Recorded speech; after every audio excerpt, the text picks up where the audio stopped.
Everybody able to see my screen? I am. Fantastic. Thank you all for being here this afternoon. My name is Rose Locklear. I'm the Field Services Manager at the Oregon Office of Rural Health, responsible for our annual Forum on Aging in Rural Oregon. We would just like to say welcome. Thank you for being here today and joining us for one of the sessions that we had queued up for our in-person forum this year.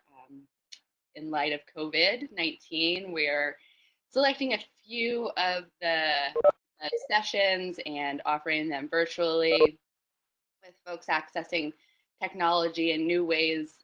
It seemed more relevant than ever to have our fellows from the assistive technologies join us today and talk a little bit about the resources that they have available for folks. So before we get started, I just wanted to thank the sponsors who have been dedicated to the forum: our Central Oregon Health Council, Pacific Source, St. Charles Health Systems, Samaritan Health Systems, Oregon Association of Area Agencies and Disability, Oregon PHS and People with Disabilities, Adventist Health Tillamook, Peace Health, Bobby, and Columbia Memorial Hospital. A few housekeeping items before we get started. Your audio and video are muted, so please, if you have questions, feel free to put those in the Q&A box, and I will read those to our speakers at the end of the session. Presentation slides as well as recordings are going to be posted on the Oregon Office of Rural Health's Forum on Aging webpage. And without further ado, please join me in welcoming Kevin and Brian, respectively, from Public Utility Commission of Oregon and Access Technology, Inc. I am going to stop sharing my screen and then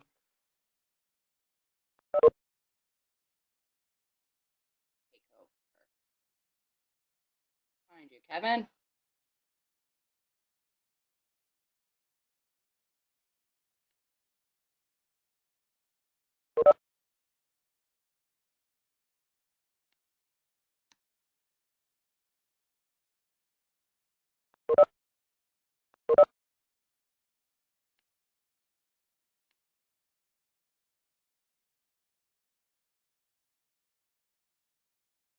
Right, take it away.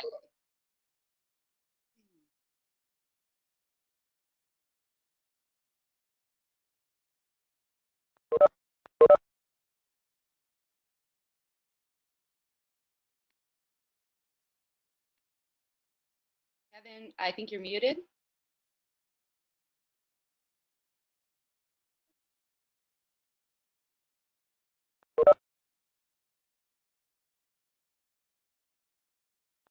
Is that better?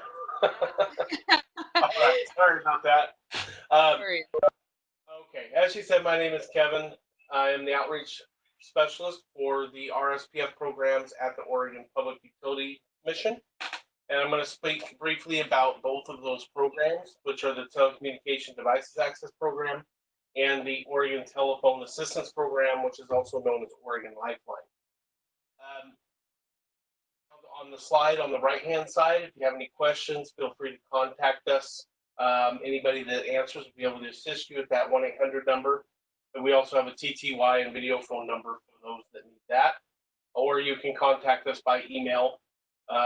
And more information about the programs are on tdap.oregon.gov.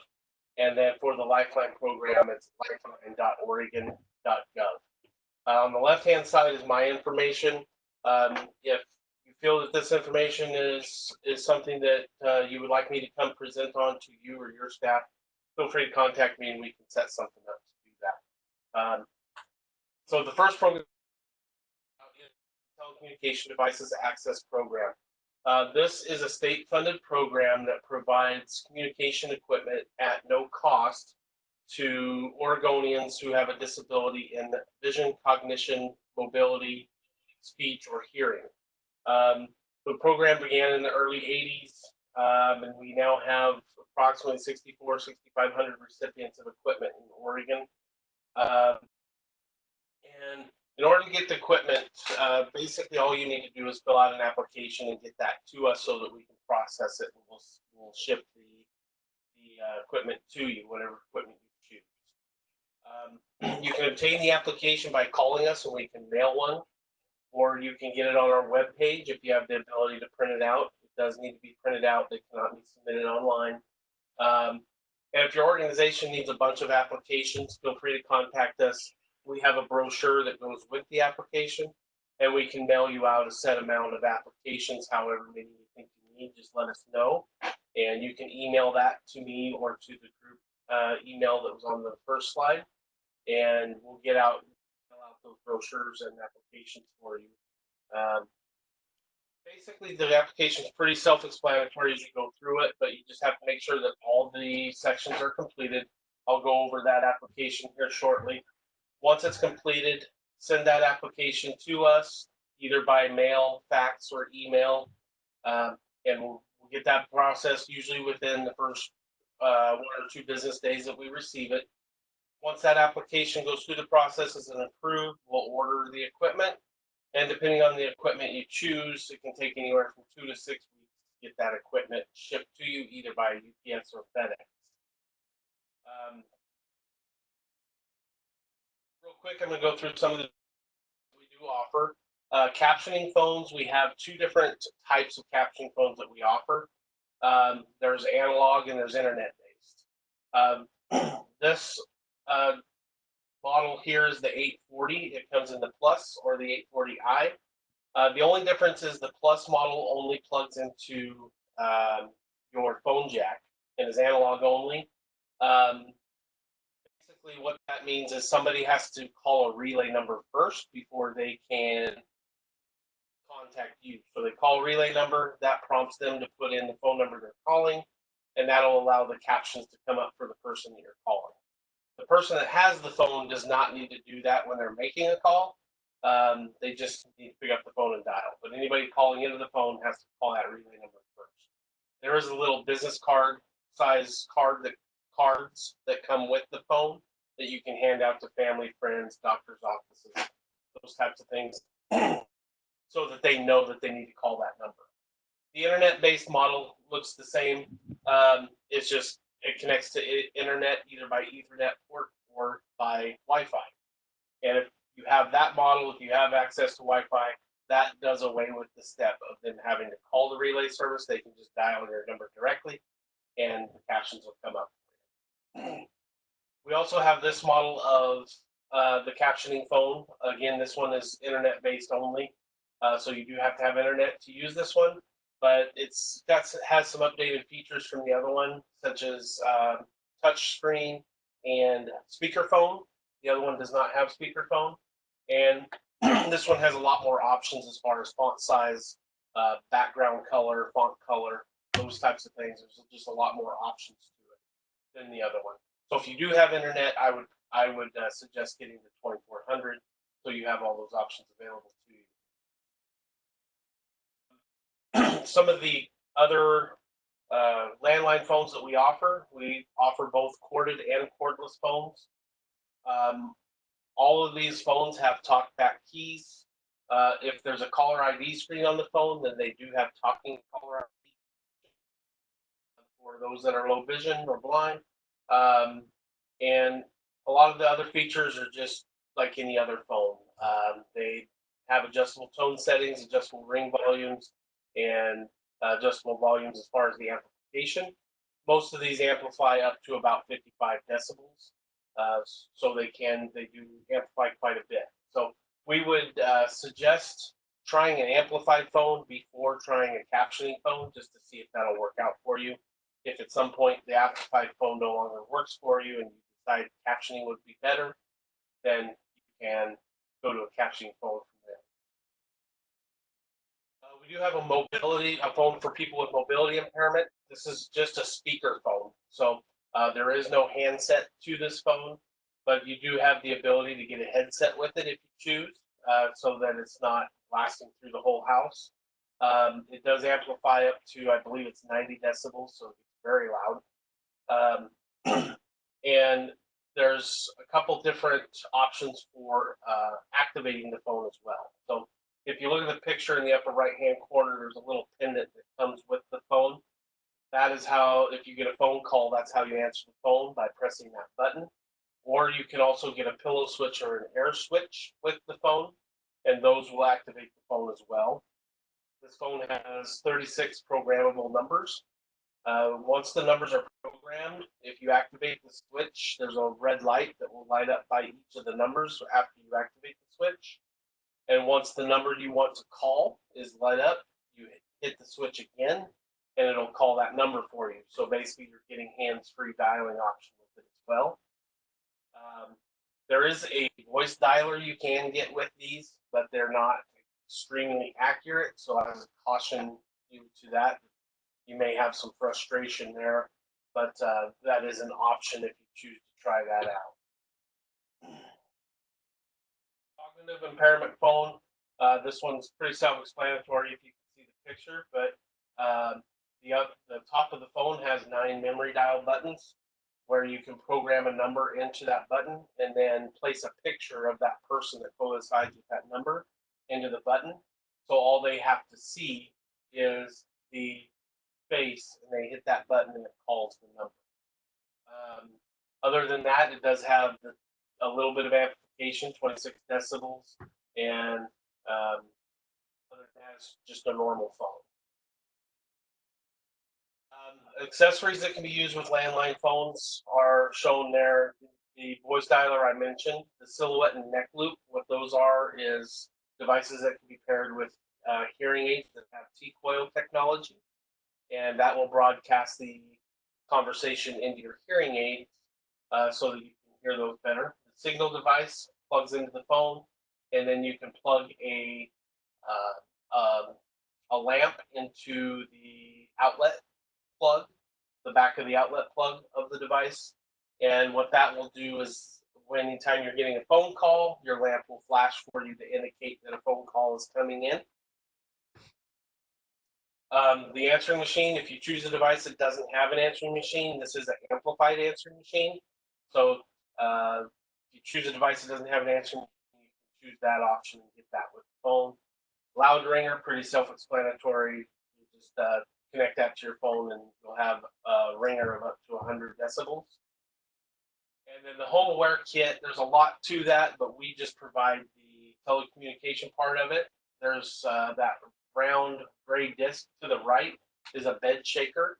You can put that between your box spring and mattress, and anytime you're getting a phone call, that'll vibrate for you to alert you to that. There's also a strobe light on the top of the base unit that will flash anytime you're getting a phone call. This also comes with a cell phone. Connect to this with your Bluetooth cell phone, and that will alert you to any calls on your cell phone as well. We do also offer wireless equipment through the program, so we offer Apple and Android devices. The Apple devices are iPhones and iPads. We have the iPhone Plus models as well. We generally use the Plus models for those that are visually impaired or have mobility impairment where it's harder to operate the smaller phone. And then also the iPads. We have the iPad, the standard size iPad, and the iPad mini. The iPads and the iPhones come with a set amount of apps with disability that you indicated, and those will come preloaded for you. You are able to add other apps if you choose by creating your own Apple ID and signing on to the Apple device with your own Apple ID. I will mention the iPads are Wi-Fi only devices, so you have to connect. You have to have internet connection in order to use anything that requires internet on the iPad. You cannot connect those to your cellular plan. Where the iPhones are a device that you would need a cellular plan to connect to and be able to use it through your own cellular plan. The OtterBox cases that are on these phones and iPads also need to stay on the phone and iPad at all times in order to protect the device. So If that comes off, or if that's taken off and it's broken, you could be liable for the cost of that.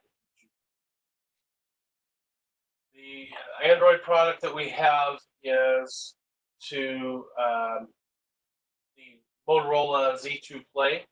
You'll notice the JBL Sound Boost speaker next to that. That will actually connect to the back of the Z2 Play phone and magnetically and into a speaker phone. So anything that's coming through the phone will go through that speaker, whether it's whether you're playing music or you're on the phone with somebody. All of that will come through the speaker once it's connected to the phone. If you don't want that want to come through the speaker, you simply just take it off the back of the phone. The other two Android products, we do offer the Motorola 4X and the Samsung S3 tablet. You'll notice the Samsung tablet is also Wi-Fi only. The way our distributor is RAS Mobility for the Android products, they do it a little differently as far as apps. On these devices, there will be a application called RAS Mobility. You open that up and it lists the 5 disability groups that we serve, and you choose your disability group, and it comes up with a big long list of apps that will assist you, and you can choose which apps you put on the device from that list. So I kind of like that approach a little bit better. So that will allow you to put only the apps that you'll actually use on. There are a few wireless accessories available. The Ditto with the watch band, that accessory is actually been discontinued, but we do have some of them in stock in our office. Basically, that's just a vibration alert system that you connect to your wireless device through Bluetooth, and it'll alert you to any messages or phone calls or anything that happens on the phone, alert you that something's going on.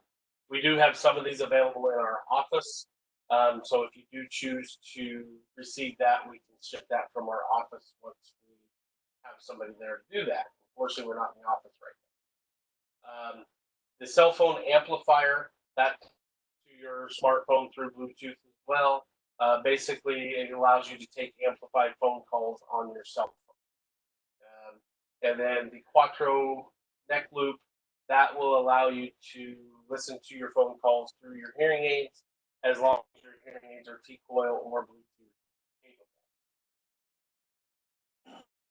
This is a quick look at the application for the program. So just on the first page, just general information, name, address, phone number. We use the Oregon driver's license to verify Oregon residency.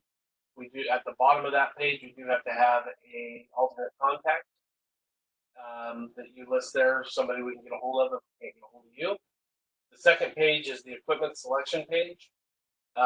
There's a lot going on this page, but basically if you just follow the steps, B1, B2, and B1 basically just says if you know the device you want, just write it there. That's all you would have to do if you know that. And then you can select if you want landline or wireless. So if you want landline, go under B3 and then find your disability group and choose what device you want. If you want wireless, that's in the B4 section, and choose the device you want from there. This is just the rules of the program. We just need to read through those, sign and date. And then on the last page of the application is the disability certification. We do have to have this completed by your doctor, audiologist, ophthalmologist, whoever you see for the disability. We need them to fill this out. It does have to be one of those certifying authorities listed at the top of the page. We have had people create their own box and write in their own certifying authority. Cannot do that. It has to be one of those that are listed. And then they fill out the information and sign that themselves. And then you'll send all of that information into us, or that entire application into us, and we'll process that. I won't go into questions yet. I'll take them all at the end. The next program I'm going to talk about briefly is the Oregon Telephone Assistance Program. Like I said, we refer to it as Oregon Lifeline. This program is a federal and state program, and there's you can receive one of two different benefits through this program. You can either receive a discount on your existing home phone or broadband bill of up to $12.75 per month, or you can receive free wireless minutes, text messaging, and data through one of three companies uh, that provide those services. In order to receive this benefit, there's an application that you would need to obtain. There's two different applications, one for the discount, one for the free service. The discount application can be found on our webpage, or you can also apply online at our webpage as long as you're receiving SNAP, Medicaid, or SSI. For the free wireless service, you can apply online at any of the providers' websites because you do have to apply directly to the provider for these. Or you can download the application from our webpage and fill it out and send it to the company. There's two different ways you can qualify. You can either qualify through program-based or income-based qualifications. For program-based, you would need to be receiving SNAP, SSI, Medicaid, federal public housing, or veterans or survivors pension. The first three programs there, SNAP, SSI, or Medicaid, we're able to verify those through our systems, and you would not need to send any kind of documents to show that you're receiving that. The other two programs, we would need to receive something dated within the last year to show you're receiving that benefit. The other way you can qualify is income-based. So that's based on 135% of the federal poverty guideline. The slide is showing, based on household size, what your income would have to be at or below in order to qualify by income. And this is also listed up. This slide shows all of the companies that provide the discount through Lifeline. So if you have existing service with any of these companies, you would be eligible to apply, but it has to be with one of those participating companies in order to get the discount. You'll notice that AT&T Mobility offers a Lifeline benefit, but only in select areas. You would need to call this 1-800 number here in order to see if they provide that discount in your area. These are the three wireless providers that provide the free wireless service. You'll notice that Access and Assurance offer the same exact plan, 750 minutes unlimited text, 3 gigabytes of data. Those companies both also provide a free cell phone for you to use with the service. You can use your own device if you choose and if it's compatible. If you have your own device that you want to try to use, I would suggest contacting the company to find out if your device is compatible. InTouch Wireless is a little bit different. They offer more minutes but less data, and they do not provide a free phone. So you would have to have your own device or purchase one from them to use their service. Quick overview of the application, pretty much the same thing. Name, address, all that stuff. We do have to have the entire social security number listed on the application so we can verify your benefits. The home address line, we have to have a physical address.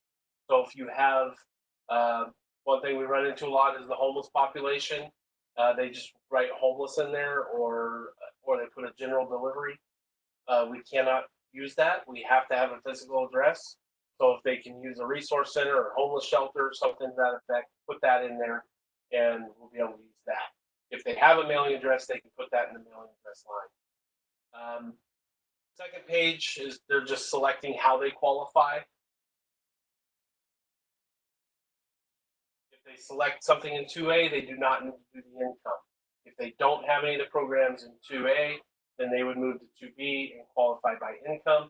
And then they would need to provide documentation dated within the last year of any of these documents listed below that section. These are just the rules of the program. Again, each of these rules need to have your initials, first and last initial, placed in the boxes, and then sign and date at the bottom. And then the last page of the application is just where you're selecting your program or provider that you would like to receive the service from. You'll notice Assurance Wireless has a couple extra questions to the right. Those questions are for assurance only. So if you're selecting access or in touch, you do not need to fill those out.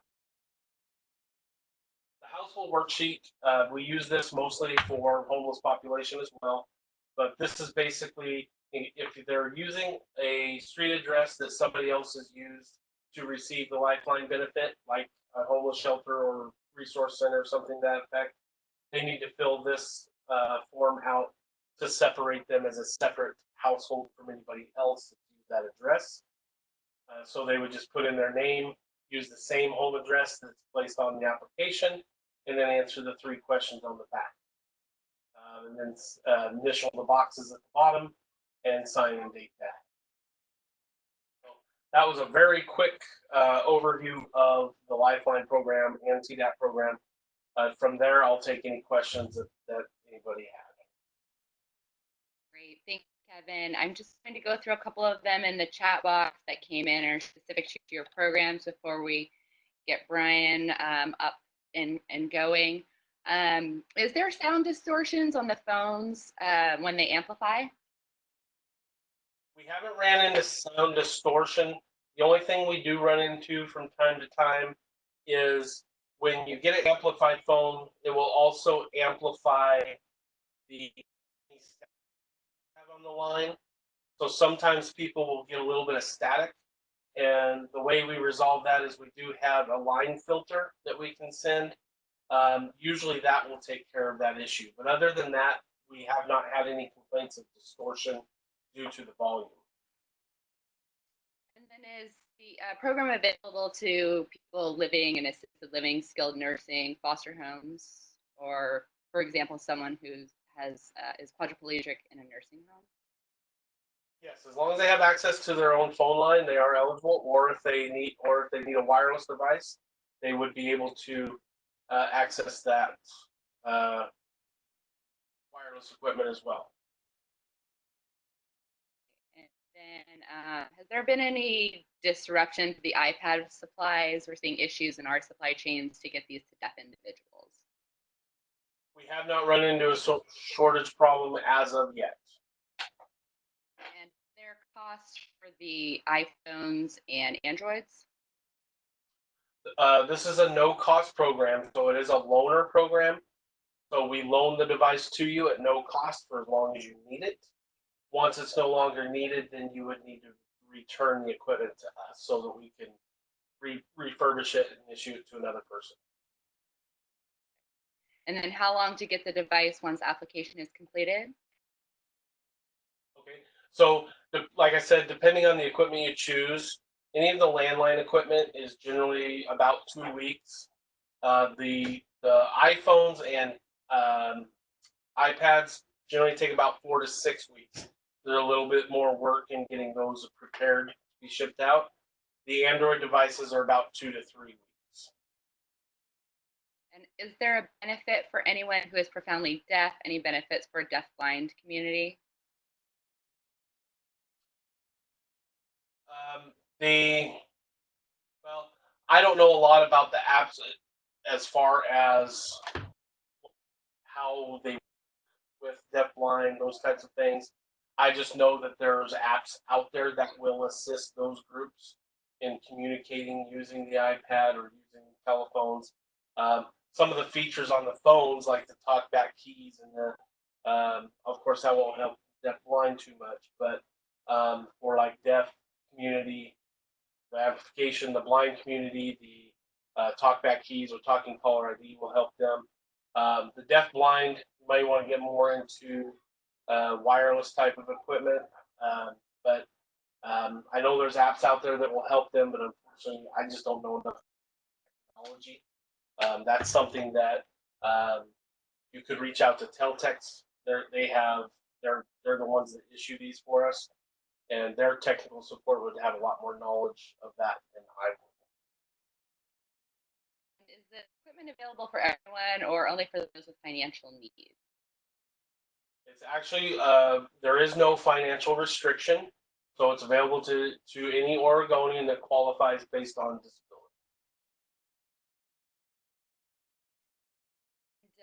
do you engage in partnerships with CCOs or other insurers so that they can get this information and resources to their members? And are you able to help them purchase assistive technology at or below market price? So yeah, we do partner with quite a few CCOs and those types of things where we uh, work a lot with SLPs as well for speech generating devices. That's one thing I didn't mention. Is we do also offer speech generating devices, but we do get the on that type of equipment. We do get the Medicare cost, um, but the cost that we get these phones from the distributors is actually lower than uh, what the cost is to the public. So we do get a reduced cost on those. Great, thank you. All right, Brian, the ball is in your court now, and you should be able to share your screen. Hello, everyone. Well, I'm not. Oh, I believe I've done it right. If someone could nod and say they see a PowerPoint slide on the screen, that would be good. I see Kevin nodding. Okay, thank you. So yeah, I'm Brian Sacre. I'm an assistive technology specialist with Access Technologies Incorporated. We have basically 2 federal grants that I'm here to talk to you about. And there's the side hustle where we keep the lights on that might come up from time to time. But yeah, today I'm here as a representative of the Oregon State Assistive Technology Program, as well as the National Deaf-Blind Equipment Distribution Program, also known as the ICAN Connect program. If we take a look at that blue streak running down the slide there, inside of it, there's a kind of a slogan that we've borrowed. It says, for people without disabilities, technology makes things easier. And for people with disabilities, technology makes things possible. I might refer back to that in a few minutes. So I'll just kind of run you through the details first. Question 1, what is assistive technology? And it is defined, I think, by the state as any item, piece of equipment, software, program, or product system that is used to increase, maintain, or improve functional capabilities of persons with disabilities. That's a mouthful. I usually like to say to people that are asking what assistive technology is that it builds a bridge between what you don't think you can do and the task that you want to do. But yeah, AT can be anything from mounting systems. This particular device is meant to be installed in the passenger side of a vehicle. We tried that once. It was awesome. From that point on, we have to have the dealer do it so it doesn't set off the airbag sensor. AT could also be a positioning system. So there's usually a concern when somebody is placed in a chair for pressure ulcers and things of that nature. So it's important to pick the right kind of cushioning and the right kind of supports. We actually refer to New Motion and their other organizations similar to them for this particular side of things. AT could be magnification. And in our lab, we have about 2,000 physical items, and boy, I'd say about a quarter of them are magnification. Individual magnifiers that are analog, they usually are fairly effective up to a 5 power, and then once you get to a 6 power, the size of the magnifying lens is just too small. So you'd need to step up into a digital system or a CCTV. And we have a lot of those on display for demonstration. AT can be electronic devices. This is actually something that makes me kind of happy because most people already have a phone or a tablet, and a lot of assistive technology has actually kind of been built into the mainstream so people don't have to pay extra for the things that they need to accomplish in the digital world. And it's one of those few things that's actually getting better all the time. AT could be wheelchairs. We don't actually have one that's as snazzy as this one. Ours are somewhat boring, but we do have it at the front of our office. If you walk by, it says Access Technologies, but you look in, there's a lot of wheelchairs, transport chairs, walkers and rollators and hip kits and crutches and things of that nature. It can be durable medical equipment at times. Assistive technology could also be braces. We don't do a lot of work in braces, but every once in a while one comes through our program, and I occasionally make recommendations for them. But most of the time, people come in and ask for braces, and we send them to Walmart or Walgreens, or there's a Bi-Mart next door to us. Assistive technology could be power lifts.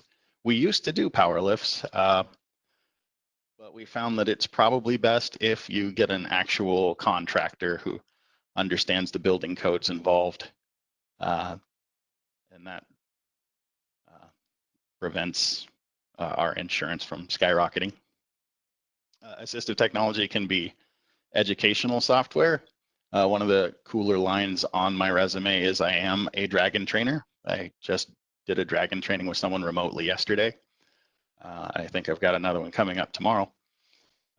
But yeah, there is a lot of software that we have, about 500 pieces of software that goes on Windows computers, Macs, iOS devices, you know, your iPads, iPhones, iPods, and Android, not as much.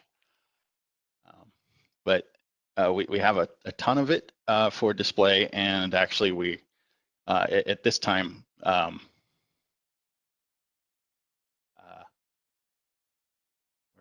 at this time, a lot of companies, not Nuance, the makers of Dragon, but a lot of companies are actually making their educational software and their adaptive software free for people who are home and separated from their assistive technologies at work or at school.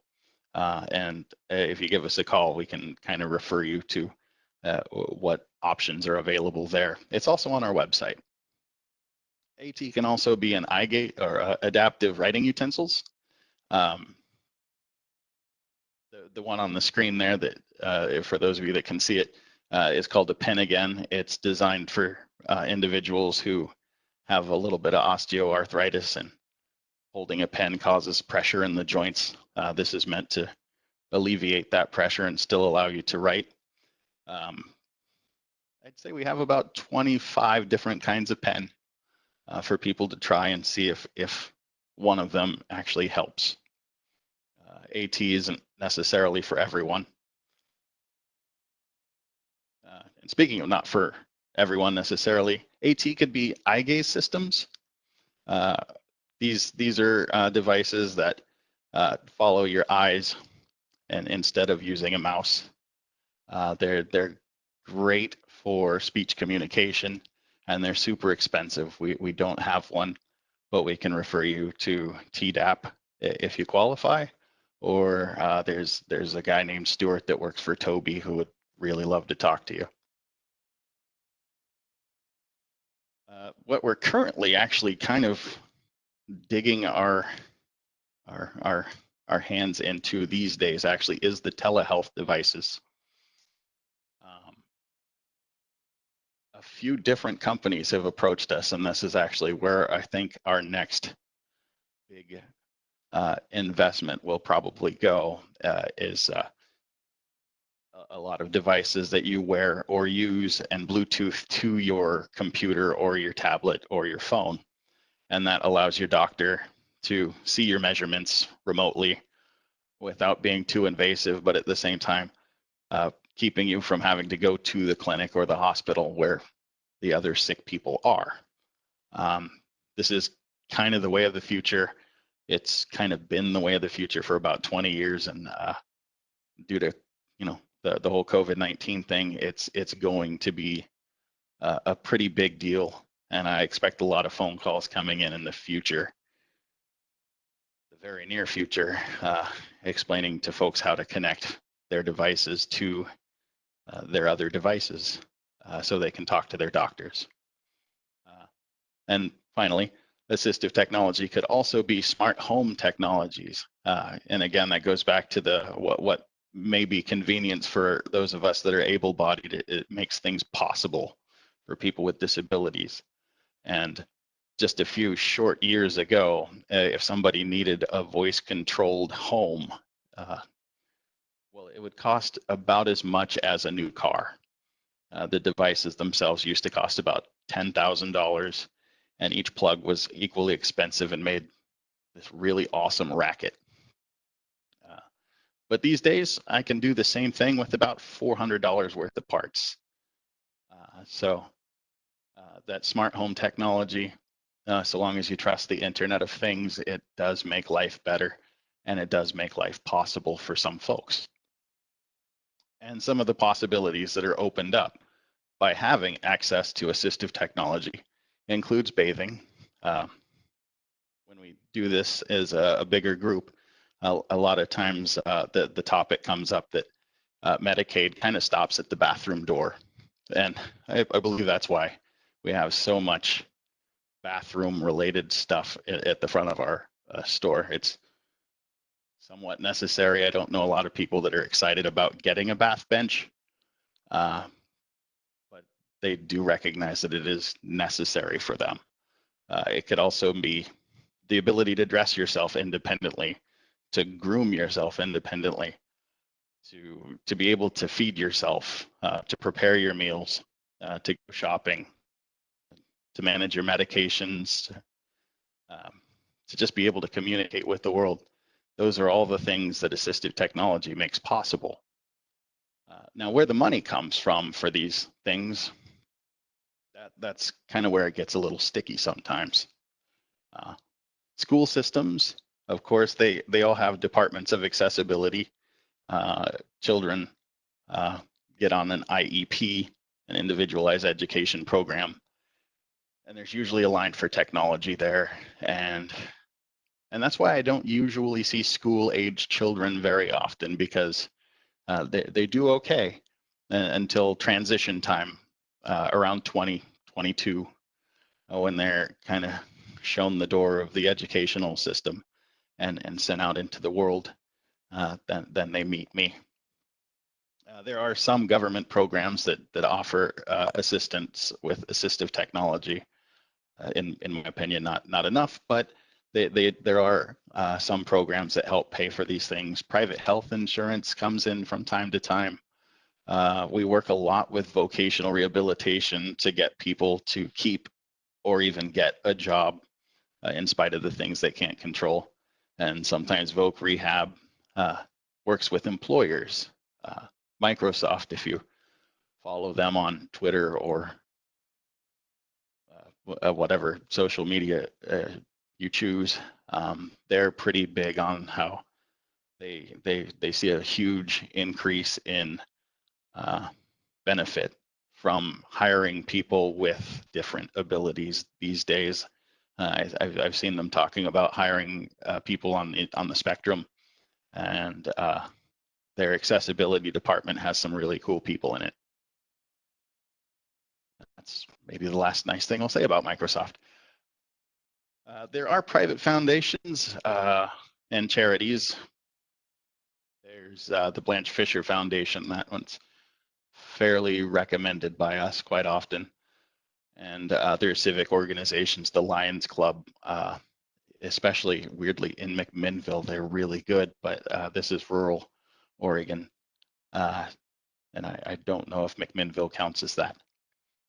But if you were able to go to our website and take a look, this is what the resources page looks like. It does go on for a few more pages, but it does give you some links as far as some places you can go to get some of those resources. So who is Access Technologies? We were founded in 1991. I was still in high school. And the term assistive technology was coined at about the same time. And when ATI was founded, the vision was that we would create a society where all people were valued and respected, and where all people have the knowledge, the opportunity, and the power to improve their lives and the lives of others. And with that comes the mission to ensure that all people with disabilities in Oregon are able to secure and effectively use assistive technologies. So how do we do that? Well, we have a federal program and a grant that has a certain number of checklists that we check off. The first thing that we always talk about doing is the device demonstrations. Demonstrations cost the individual nothing. They're already paid for by the grant. They take about 30 minutes of the person's time. And what we do is the person calls and says that they have difficulties doing something. And we line up some technology. We make an appointment to make sure that the technology is available. This used to be a lot more important when I was actually traveling the state, and we didn't want to have a demonstration in, say, John Day, and then later that day somebody wants a demonstration of the same technology in Brookings, Oregon. We just couldn't make that happen, so we do have to have an appointment ordinarily. These days, I don't get to travel, and let me tell you, I do miss Oregon a lot, and I hope to get back to doing in-person demonstrations. But in the meantime, we do have this pretty sweet little 4K USB camera that I can use to do remote virtual demonstrations, and that works for some of the technologies and not quite nearly enough of them. There are also device loans. So everything, give or take about a dozen items in our library, it is possible for the consumer to borrow them. For most of it, it's a $9 cleaning and maintenance fee for the first month. And that assists in decision making. So you know whether or not that piece of technology will suit your needs, or if it just becomes a $200 doorstep. That's kind of one of the cornerstones of why we exist as a program. And if you go online, our device loan library, most of it is actually listed under the device loan at the top of the web page. And with each individual item, if you click on it, you can actually see where it does say that there's a $9 maintenance fee for 30 days under most of these items. And each individual item, you can click on it and it tells you possibly one key piece of information is usually where you could go to pick this particular item up. 9 times out of 10, Amazon or eBay will be your friend in this case. But some specialized equipment, we just somehow came by it. The one on the screen, for example, it's a boomerang foot mouse. I'd have to look pretty hard to find another one, I think. And we also have state financing programs, which is to say there's an AT purchasing plan. That's a really nice way of saying that we bring things in at cost and we resell them. And because we're a nonprofit, that 5 or 10 cents more over the cost just funnels right back into the program. And it all funnels through the marketplace. So there's an assistive technology marketplace on our website, and it is a hybrid mix of new equipment that we have in our store, as well as free listings by people throughout the state. It's like a Craigslist for durable medical equipment. So if we're looking at the screen, there's an aluminum shower chair commode with casters. It's $100. That one came from us. It's brand new. And then under that, there's a GoGo LX scooter for $550. That's definitely not us. When somebody decides that they want to donate an item to us, the rehoming fee is the cleaning cost in materials and time, and I'm surprisingly cheap for my time. So that go-go scooter, if we were the ones actually rehoming it, it would probably be about $100. So it pays to pay attention to the marketplace and see when these things come in. Currently, we're not seeing very many donations come in for what I hope are obvious reasons. But when the time comes, and you see that question, what do I do with this stuff? They could always list it. And listings look like this. Each page gets its own contact phone number. If the contact name is ATI, then it's something that we're selling out of our storefront. And you'd need to either come see us or give us a call and talk about delivery. The shipping will be extra, but we do see a lot of people that go and comparative shop, and they end up coming back to us more often than not. That also falls under cooperative buying. So if somebody actually needs a piece of technology, the cooperative buying actually allows us to put the item on a layaway or a rent-to-own system. The device reutilization, that's another way of saying that we rehome the devices, even from our library if something ages out, or we just happen to have 5 of this thing that doesn't really move very much. We will put it out in the marketplace for a song and be happy to find it a home with somebody that can actually use it. And then there are the public awareness activities. I'm doing one right now. And most of the other ones that we do these days have been canceled in person. And that's something I hope we get back to in the very near future. But yeah, if you would like us to come talk to your people, whoever those people may be, we're happy to. Usually, we're happy to load up the vehicle with as much technology as we can and let people come in and get their hands dirty and actually get hands-on experience with the technologies, so they know what's working for them. And so to keep the lights on, we also do a lot of assessments that are fee for service. And that's kind of slowed down these days, but some of it we can do remotely. There are ADA/workplace assessments where we start in the parking lot and work our way through an individual's day and make sure that the building and the office and the equipment is all compliant enough that a person should be able to do the same job that anyone else could do. We do assistive technology assessments in a variety of ways. So if a person's low vision, if they can't hear, if they have cognitive difficulties, or they need computer access or mobility, we do those assessments. Again, usually through Voc Rehab, but we are kind of working more in the community over time. I already mentioned computer access. Ergonomic risk assessments, they've been kind of tricky.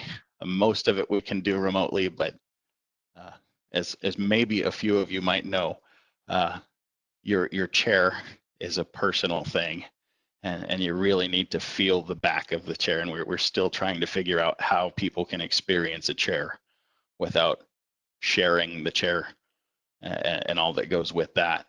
And if anyone has any ideas, please let me know.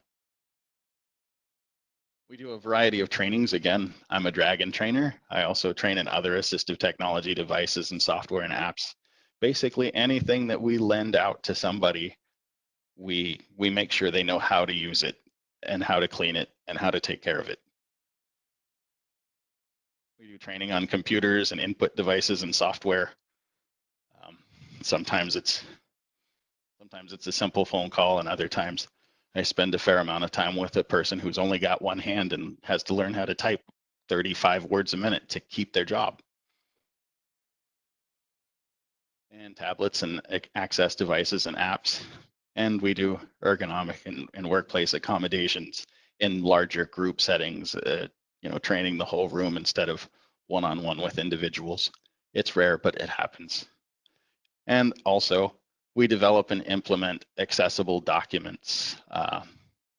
It's kind of my other major hat that I wear is making sure that communications that go out electronically are accessible to the most number of people in the most efficient way.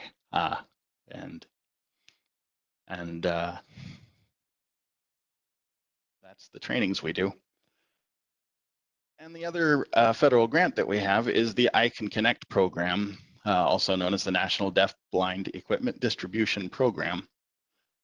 If a person has combined hearing and vision loss, the vision loss is quantified if they're in their good eye, if it's under 2200, or if their visual perception field is under, I believe it's 15%, then they qualify visually. For hearing, they need their audiologist to yell at them, really. And there is an income maximum, which is as an individual, it's under 400% of the poverty line. So if you made less than $49,900 in 2019 in income, then you made too much money for the program. But for the individuals that qualify, they're able to get telecommunications equipment to serve telecommunications purposes. So that could be an iPad, it could be a computer for email, it could be a braille display to access the internet through a computer or a smartphone. It could be the smartphone. It's a whole lot of different devices, but the main idea is it has to be telecommunications in order to borrow the equipment for the life of what amounts to the equipment. And how to receive those services. So if you wanted a demonstration, you could call or email to set up an appointment. Assessments, give us a call for a quote for one. To purchase equipment, we would say we'd say the storefront for the marketplace, or you could find it online and give us a call that way. And for special equipment borrowing and deliveries, give us a call for a quote. There was one example I had where a gentleman had contractured his hands, just part of a neurological disorder, and he wasn't able to hold a steak knife the right way, or in an effective way anyway. And so his wife had to cut his meat for him, and he said that when she cuts his meat, it doesn't taste the same. So we showed him a rocker knife, which is kind of shaped like a capital H, and one side is a handle and the other side is the blade. And it worked for him, and he wanted to keep our demo one, but the thing just been on 100 tables. So we had to get him a quote for one and bring one in. And now his meat tastes normal again. If you want to join the ICAN Connect program, or someone you know wants to in on the ICAN Connect program, there is an application process. The application has 6 sections. The first section's pretty boring. It's got instructions and guidelines. A lot of it can be skimmed and perused. Section 2, that's your personal information, your name, rank, serial number, phone number, all that. Section 3, this is where it gets a little sticky. We do need to verify the income, and there are a few different ways to do that. And this is usually a sticking point when an application comes through. The income verification is always missing like 1 month of a bank statement, or it's just somebody who signed a paper that says, "I promise I'm not rich." And it's a federal program, so we do have some strict guidelines as far as what qualifies as your income verification. And apologies if it does seem invasive. I don't really want to know how much you made. We have to check that box on the database in order to keep the program running. The next section is the attestation, which is to say that your doctor, your voc rehab person, your nurse, there's a list of qualified people who can speak for you that can attest to your loss of vision and your loss of hearing. Even if when I meet you, it's super obvious, we still need an attestation on record. And it, again, is a federal thing. There's some bureaucratic language that has to be very exact. And that's usually sticking point number 2 is getting the doctor to say exactly what we need them to say, and not just kind of write, yeah, person is deaf and blind. We need them to explain how that affects the person's life. Section 5 goes to the telecommunication goals. Does the person want to talk to their doctor? Do they want to just access their email?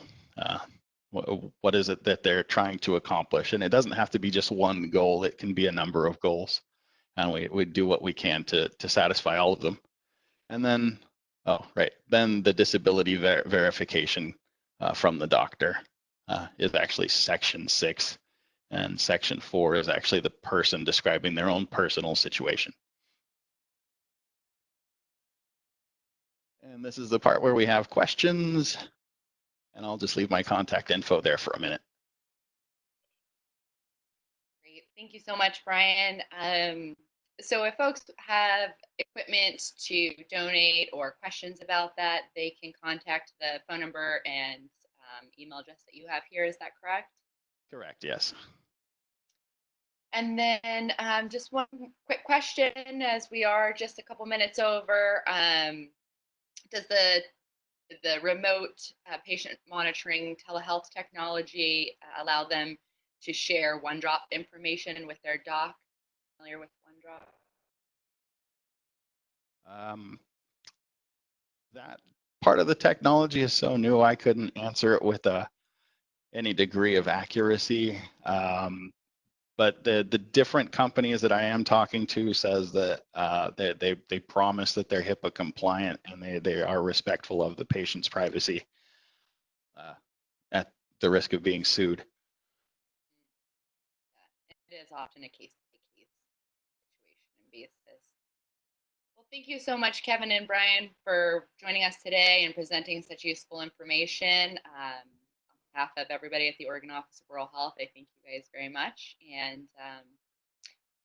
that's it for today. Thank you, everyone, for joining in. And if you have any questions, you can reach out to myself, Brian, or Kevin, and we'll get you answers to your questions. Thanks so much. Thank you.